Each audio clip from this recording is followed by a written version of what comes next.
கமலா நேரு பூங்கா என்று நேருவினுடைய மனைவியின் பெயரால் பூங்கா வைத்திருக்கிறோம். நான் கேட்கிறேன், எங்காவது வடபுலத்திலே வாவு சிதம்பரனார் சாலை உண்டா? பாரதியார் தெரு உண்டா? யாருக்காவது வீரபாண்டிய கட்டபொம்மனை தெரியுமா? தயவு செய்து சொல்லு. தீரன் சின்னமலையை நீங்கள் அறிவீர்கள், நான் அறிவேன், தமிழ்நாடு அறியும், டெல்லி அறியுமா, பாட்னா அறியுமா, அலகாபாத் அறியுமா? அறிய வேண்டும். பாராளுமன்றத்தோட ஃபங்க்ஷனிங்கை பத்தி தெரிஞ்சு நல்ல ஒரு பேச்சாளர் திருச்சி சிவானா அவரையே கொண்டு வந்து இந்த நிலைமைக்கு விட்டாங்க. அப்படின்னா செல்ஃப் கோல் போடுற மாதிரி ஆக்கி விட்டாங்க. நான் என்ன கேட்குறேன், தனி திராவிட நாடு வேணும் கேட்ட கூட்டம் நீங்க.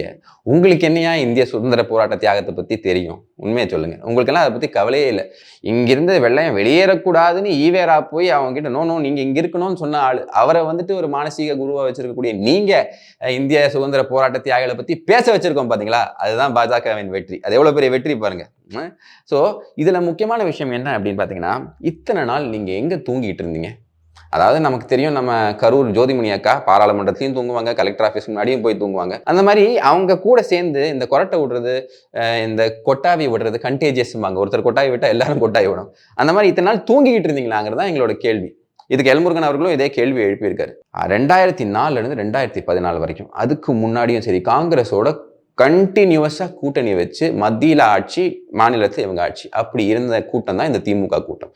ஒரு தடவையாவது நீங்க வந்து குயிலி அம்மாவுக்கு, வேலுநாச்சியார் அவர்களுக்கு, வீரபாண்டிய கட்டபொம்மனுக்கு, இல்ல வந்துட்டு நம்ம மருது சகோதரர்களுக்கு, இல்ல இவங்க தீரன் சின்னமலை அவர்களுக்கு, இவங்களுக்கெல்லாம் வந்து நீங்க வந்து ஒரு பெரிய ஒரு மரியாதை பண்ணணும் அப்படின்னு என்னைக்காவது ஒரு டிமாண்ட் நீங்க வச்சிருக்கீங்களா? இது அந்த காலகட்டத்தில் வச்சிருக்கீங்களா? வச்சதே கிடையாது. சுப்பிரமணிய பாரதி அவர்களுக்கு நீங்க என்ன பண்ணீங்க? அவரோட இப்ப நரேந்திர மோடி அவர்கள் வந்ததுக்கு அப்புறம் பனாரஸ் இந்து யூனிவர்சிட்டியில ஒரு தனி சேர், பாரதியார் சேர் அப்படின்னு ஒன்று கொண்டு வர்றாரு. எங்களோட நேஷனல் விமென்ஸ் விங் ஹெட் இருக்காங்க பார்த்தீங்களா, வானதி ஸ்ரீனிவாசன் அவர்கள், எங்களோட கோயம்புத்தூர் எம்எல்ஏ, அவங்க வந்துட்டு வேலுநாச்சியாரை ஹானர் பண்ற மாதிரி டெல்லியில ஃபங்க்ஷன் பண்றாங்க. அப்ப இந்தியா ஃபுல்லா இருக்கக்கூடிய எல்லா மகிழா மோர்ச்சா காரியகர்த்தாஸும் வந்து வேலுநாச்சியார் மாதிரி நம்ம இருக்கணும் அப்படின்னு பாக்குறாங்க. நீங்க என்ன பண்ணீங்க? இது வரைக்கும் ஏதாவது பண்ணிருக்கீங்களா? நான் எஸ்வி சேகரோட அப்பாவோட பேர் வந்து நீங்க ஸ்ட்ரீட்ல வைக்கிறீங்க.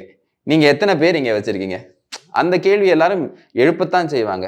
நீங்க ஈவேரா ஈவேரா ஈவேரா, எப்படி டிவிக்கேங்கிற மாதிரி ஈவேரான்னு பிடிச்சி தோங்குறீங்க. ஏன்னா அதுலதான் உங்களுக்கு ஓட்டு கிடைக்கும், அதுலதான் உங்களுக்கு மைனாரிட்டி அப்பீஸ்மெண்ட் வரும்.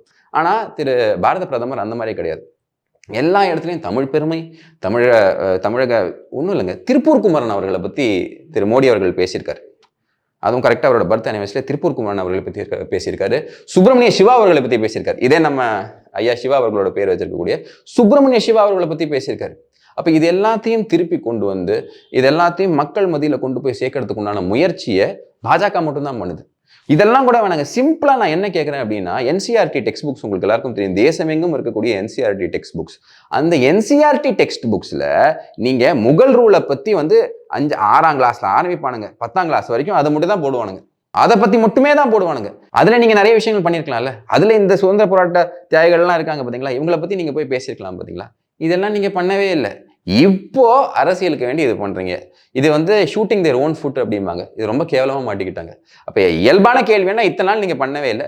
பாரத பிரதமர் எங்க போனாலும் யாதும் ஊரே யாவரும் கேளீருங்கிறாரு, திருக்குறளை போய் பேசுறாரு, உலக அரங்கில் போய் பேசுறாரு.